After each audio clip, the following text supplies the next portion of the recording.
Hello, welcome back to my channel. അപ്പോൾ ഇന്ന് നമ്മൾ അടുത്തൊരു വീഡിയോ ആയിട്ട് വന്നിരിക്കുകയാണ്.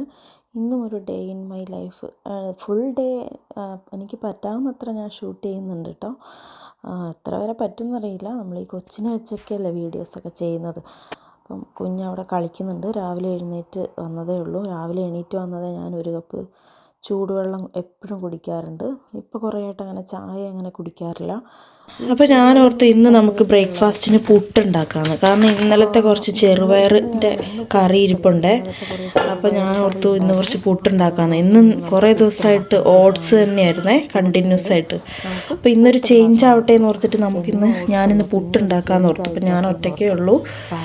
ഞാൻ ഡ്യൂട്ടിക്ക് പോയേക്കുവാണ്. അപ്പം നമുക്ക് വേഗം പുട്ടുണ്ടാക്കാം. കൊച്ചിനെ അവിടെ ഞാൻ കിടത്തിയിട്ടുണ്ട്. അവനെ ഒന്ന് കഴിച്ചൊക്കെ എടുത്തായിരുന്നു ഞാൻ പെട്ടെന്ന്. ഇതിൻ്റെ തന്നെ ചെമ്പാവരി. അപ്പോൾ ഈ പൊടിയുടെ പ്രത്യേകത ഉണ്ടോ, ഇതിങ്ങനെ പൊരിഞ്ഞു വരും. ഇച്ചിരി പൊടി എടുത്താലും അത് ഒത്തിരി ഉണ്ടാവും. ഞാൻ ഒരു പുട്ടുണ്ടാക്കാമെന്നാണ് ഓർത്തത്. അപ്പോൾ ഞാൻ ഈ തേങ്ങാപ്പൊടിയാട്ടോ ഇടുന്നത്. ചെറിയൊരു ചിരട്ടപ്പുട്ട് അങ്ങനത്തെ ഒരെണ്ണം ഉണ്ടാക്കാമെന്നാണ് ഉദ്ദേശിച്ചത്. കുറച്ച് പൊടി എടുത്തുള്ളൂ. അത് നനച്ച് കുതിർന്ന് വന്നപ്പോഴത്തേക്ക് അത് രണ്ട് പുട്ടുണ്ടാക്കുന്ന അത്രയും വന്നു. ഞാനപ്പോൾ ഡെസിക്കേറ്റഡ് കേട്ടോ എടുത്തത്. അപ്പം ഡെസിക്കേറ്റഡ് കോക്കനട്ടിൻ്റെ കാര്യം പറഞ്ഞിട്ടുണ്ട്. ഞാൻ പണ്ട് എല്ലാം ഫ്രഷ് സാധനങ്ങൾ കൊണ്ട് എല്ലാം ഉണ്ടാക്കുന്നു. അങ്ങനത്തെ പരിപാടികളൊക്കെ ആയിരുന്നു എനിക്ക് ഏറ്റവും ഇഷ്ടം. ഞാനെന്നിട്ട് ഇങ്ങനെ തേങ്ങാപ്പൊടിയൊന്നും എനിക്ക് ഇഷ്ടമല്ല, ഞാനതൊന്നും വാങ്ങത്തില്ല, യൂസ് ചെയ്യത്തില്ല എന്നൊക്കെ പറഞ്ഞുകൊണ്ടിരുന്നു. പക്ഷേ നമ്മൾ കാലം മാറുമ്പോൾ നമ്മളും മാറും. കാലമല്ല, നമ്മുടെ സാഹചര്യത്തിനനുസരിച്ച്. ഇപ്പോൾ ഈ ഒരു സാഹചര്യത്തിൽ എനിക്ക് തേങ്ങ പൊട്ടിച്ച് ഇവിടെ ചിരണ്ടാനോ അങ്ങനെ ഒത്തിരി സമയം സ്പെൻഡ് ചെയ്യാനുള്ളൊരു സാഹചര്യം അല്ല ഇപ്പം. നമ്മൾ പണ്ട് നമ്മൾ രണ്ടുപേരും ഉള്ളതുപോലെ അല്ലല്ലോ ഇപ്പോൾ. കൊച്ചും കൂടി ഉള്ളപ്പം നമ്മൾ പെട്ടെന്ന് കാര്യങ്ങൾ ചെയ്യുക, പരമാവധി അവൻ്റെ കൂടെ സമയം സ്പെൻഡ് ചെയ്യുക. അവനെ കഴിച്ചിട്ടുള്ളൊരു പരിപാടി നമുക്ക് ചെയ്യാൻ പറ്റത്തില്ലല്ലോ. അപ്പോൾ നമ്മൾ പെട്ടെന്ന് കാര്യങ്ങളൊക്കെ ചെയ്യാൻ വേണ്ടി ഇതുപോലെ ഈസിയുള്ള പരിപാടികളാണ് ഉപയോഗിക്കുന്നത്. അപ്പോൾ ഞാൻ ഒരു പുട്ട് അവിടെ ആക്കാൻ വെച്ചു. പിന്നെ ഞാനൊരു ഗ്ലാസ് ചായ വെക്കാൻ വെച്ചു. പിന്നെ ചായയും കൂടെ കുടിച്ചേക്കാം. കുറേ ദിവസമായി ഒരു ചായ ഇട്ട് കുടിച്ചിട്ട്. അപ്പോൾ ചായയൊക്കെ ഇടുന്നതിൻ്റെ ഇടയ്ക്ക് നമ്മുടെ ആശാൻ എണീറ്റ്.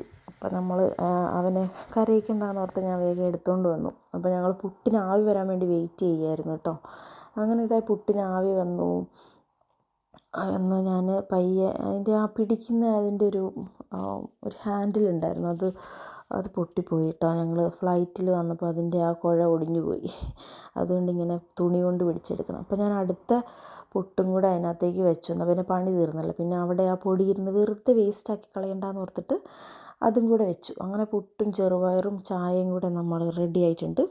നല്ല അടിപൊളി ബ്രേക്ക്ഫാസ്റ്റാണ് കേട്ടോ. അപ്പോൾ ഇതുപോലെ ബ്രസ്റ്റ് ഫീഡൊക്കെ ചെയ്യുന്നവർ ഈ ചെറുപയർ എപ്പോഴും കഴിക്കുന്നത് നല്ലതായിരിക്കും. നന്നായിട്ട് മിൽക്ക് പ്രൊഡക്ഷന് വേണ്ടിയിട്ടൊക്കെ നന്നായിട്ട് ഉപകരിക്കും. പിന്നെ ചെറുപയർ മുളപ്പിച്ചിട്ടുള്ള കറികൾ ഒക്കെ ഞാനിങ്ങനെ ഇടയ്ക്കിടയ്ക്ക് വെക്കാറുണ്ട് കേട്ടോ, കുഞ്ഞിന് പാല് കൊടുക്കുന്നതുകൊണ്ട്. അപ്പം കഴിച്ചൊക്കെ കഴിഞ്ഞിട്ട് വേഗം വന്നിട്ട് ആ പാത്രം കൂടെ അങ്ങ് കഴുകി. അപ്പോൾ അവനെ ഞാനൊന്ന് ഉറക്കിയായിരുന്നു.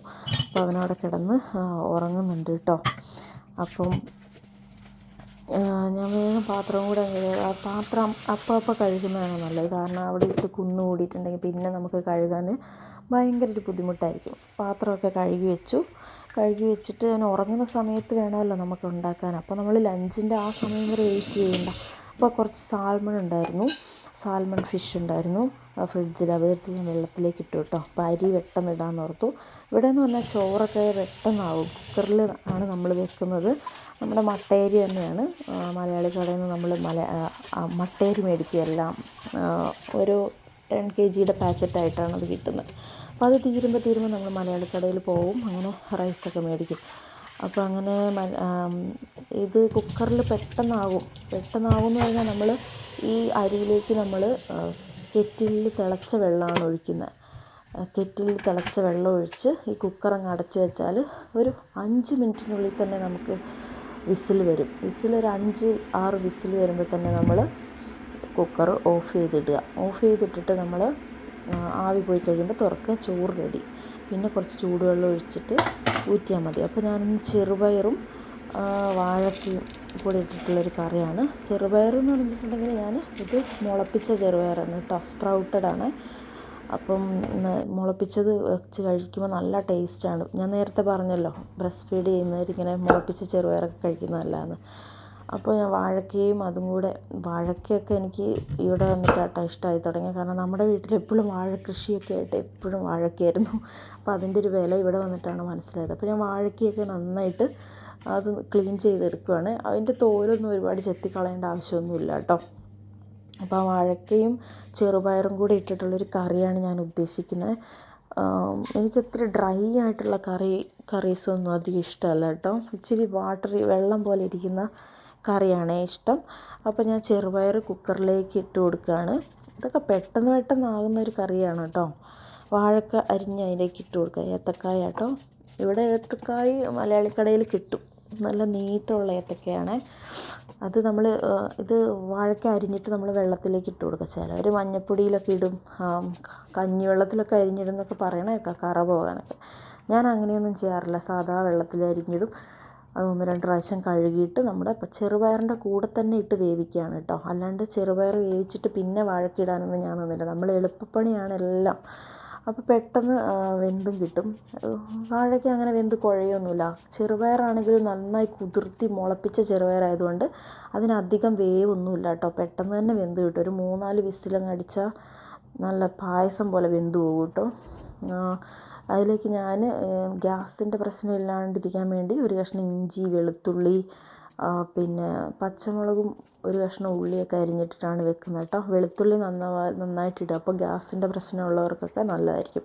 പക്ഷേ ഞാൻ കേട്ടിട്ടുണ്ട് ഇങ്ങനെ മുളപ്പിച്ച് ചെറുപയർ കറി വെച്ച് കഴിക്കുമ്പം നമുക്ക് ഗ്യാസിൻ്റെ പ്രശ്നമൊന്നും ഉണ്ടാവില്ല എന്ന്. എനിക്കും അങ്ങനെ വലിയ കാര്യമായിട്ട് ഗ്യാസിൻ്റെ പ്രശ്നങ്ങളൊന്നും ഉണ്ടായിട്ടില്ല കേട്ടോ. എന്നാലും ഞാൻ കുറച്ച് വെളുത്തുള്ളി ഇഞ്ചി ഇട്ടു.